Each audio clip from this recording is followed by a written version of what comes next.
आमदार रोहित पवारांकडून मेघना बोर्डीकरांचा video tweet करण्यात आला। बोर्डीकरांनी ग्रामसेवकाला कानाखाली मारण्याची धमकी दिली आहे। हाच व्हिडिओ ट्विट करत रोहित पवारांनी हल्लाबोल केला आहे।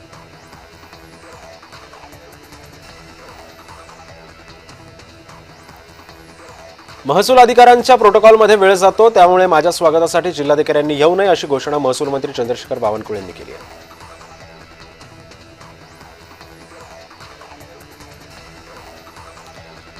मंत्री संजय शिरसाट यांचं वादग्रस्त वक्तव्याबद्दल आमदार मिटकर यांनी स्पष्टीकरण देत पाठराखण केली आहे। त्यांच्या विधानाची पराचा कावळा केला जातोय असं आमदार मिटकर यांनी म्हटलंय।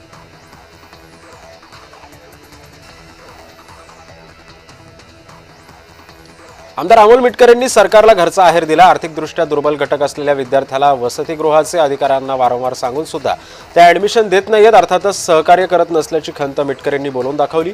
सामाजिक न्याय मंत्री संजय शिरसाट यांच्या समोर ही खंत व्यक्त करण्यात आली।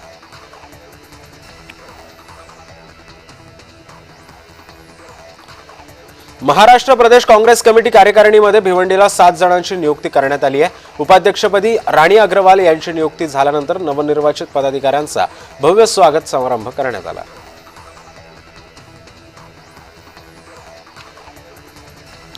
गोट्या गीतेकडून आमदार जितेंद्र आव्हाडांना धमकी देण्यात आली आहे। गोट्या गीते हा महादेव मुंडे हत्या प्रकरणातला संशयित फरार आरोपी आहे। सोबतच त्याने वाल्मिक कराड माझं दैवत असल्याचं आपल्या व्हिडिओमधून त्यांनी बोलून दाखवलंय।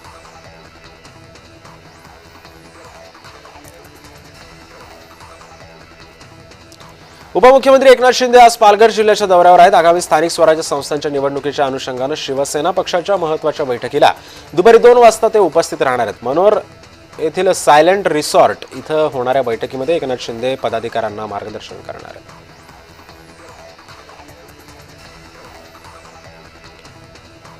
पनवेलचा नाईट रायडर्स बार मनसेनं फोडलाय। बार फोडतानाचा व्हिडिओ मनसे प्रवक्ते योगेश चिले यांनी त्यांच्या फेसबुकवरती पोस्ट केलाय। महाराजांच्या पावनभूमीमध्ये आम्ही वाया नाचवणारे डान्स बार चालू देणार नाही असा पवित्रा योगेश चिले यांनी घेतलाय।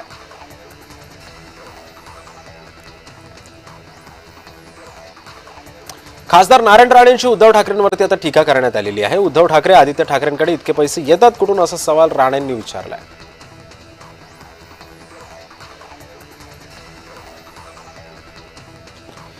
भाजपमध्ये भ्रष्टाचारींना स्थान मिळतंय, उद्धव ठाकरे यांची टीका। तर गद्दार विकले जातात, निष्ठावंत नाही, उद्धव ठाकरेंचा शिवसेनेवर निशाणा।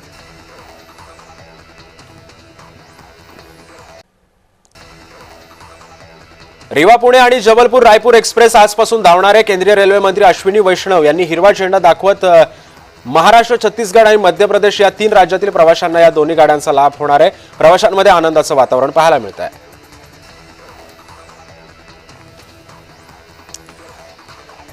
कळमनुरीच्या चिंचाळे महादेव मंदिरापासून ते हिंगोली शहर या मार्गावरून सोमवारी कावड यात्रा निघणार आहे। यावेळी एकनाथ शिंदे यांच्यासह इतर आमदार, खासदार, मंत्री उपस्थित राहणार आहेत, अशी माहिती आमदार संतोष बांगर यांनी दिली आहे।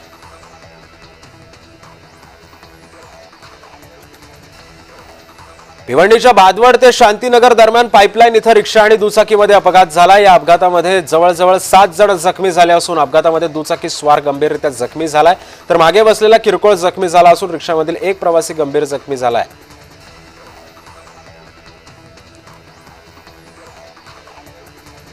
छत्रपती संभाजीनगर शहरामध्ये खड्ड्याच्या पाण्यामध्ये बुडून 2 मित्रांचा मृत्यू झालाय। एकाचा पाय उतरून घसरत चालल्यानं पाहिलं एका मित्रानं आणि दुसऱ्या मित्राला वाचवण्यासाठी तो धावला आणि यामध्येच दोघांचा मृत्यू झाला।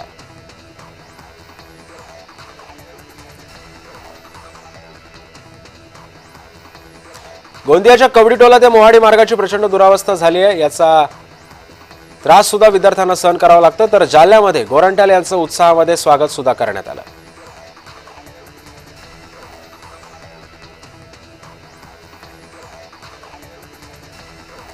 गोंदियामध्ये शाळेची प्रचंड दुरावस्था झाली आहे। गोंदियाच्या कवडीटोला ते मोहाडी मार्गाची प्रचंड दुरावस्था झाली असून शालेय विद्यार्थ्यांना याचा प्रचंड त्रास सहन करावा लागतो। तात्काळ नवीन रस्ता बनवून देण्याची मागणी ग्रामस्थांनी आणि विद्यार्थ्यांनी केलेली आहे।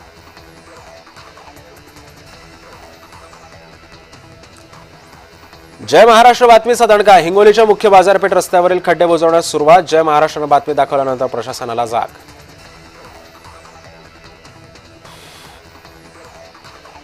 यवत हिंसाचार प्रकरणातील 15 आरोपींना 6 ऑगस्ट पर्यंत पोलीस कोठडीत सुनावण्यात आली। दौंड न्यायालयामध्ये पार पडली सुनावणी।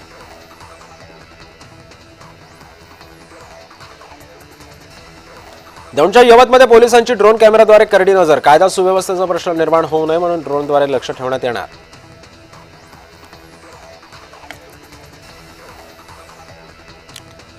सिंधुदुर्गातील वेंगुर्ले नवाबाग इथं मच्छीमारांना चिंगूळ म्हणजेच प्रॉन्स मासे मिळाले आहेत. मासेमारी हंगाम सुरू झाल्यानंतर पहिल्याच दिवशी प्रॉन्स मासे आढळून आले.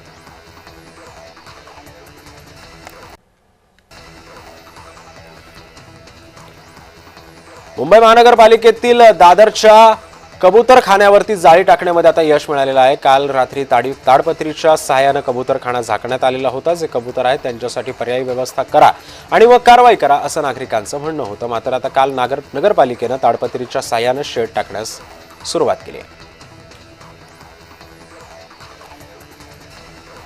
प्रसिद्ध बॅडमिंटनपटू सायना नेहवाल आणि तिचा पती पारुपल्ली कश्यप हे पुन्हा एकदा एकत्रित येणार आहेत. विभक्त होत असल्याचं सायना नेहवालनं स्वतः जाहीर केलेलं होतं. मात्र सायनानं गेल्या महिन्यामध्ये पोस्ट शेअर करत ही माहिती दिली. पण आता दोघेही पुन्हा एकत्रित येणार असल्याची चर्चा आहे.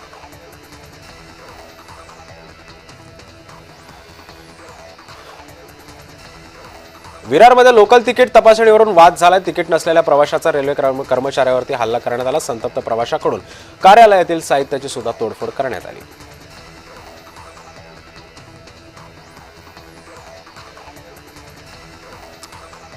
जागतिक बुद्धिबळ स्पर्धेमध्ये दिव्या देशमुखनं भारताचा सन्मान वाढवलाय. नागपूरकर म्हणून माझ्या नागपूरचा मान उंचावला याचा मला आनंद आहे. मुख्यमंत्री देवेंद्र फडणवीस यांनी दिव्याचं कौतुक केलंय.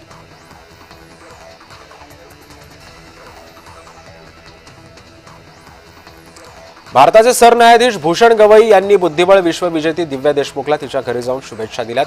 आमचे 3 पिढ्यांपासूनचं कौटुंबिक नातं आहे. दिव्याचा विजय हा कौटुंबिक आनंदाचा क्षण असल्याची प्रतिक्रिया भूषण गवई यांनी दिलेली आहे.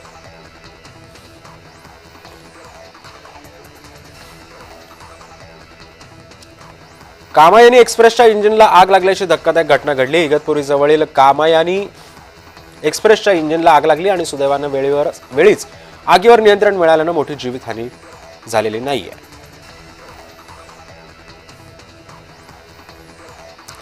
भरधाव ट्रकची अनेक वाहनांना धडक बसली आहे. कल्याणमध्ये ही थरारक घटना घडली आहे. सीसीटीव्ही कॅमेऱ्यामध्ये हा सगळा प्रकार कैद झालाय. ट्रकचा ब्रेक फेल झाल्यानं हा अपघात झाल्याचा प्राथमिक अंदाज वर्तवला जातोय.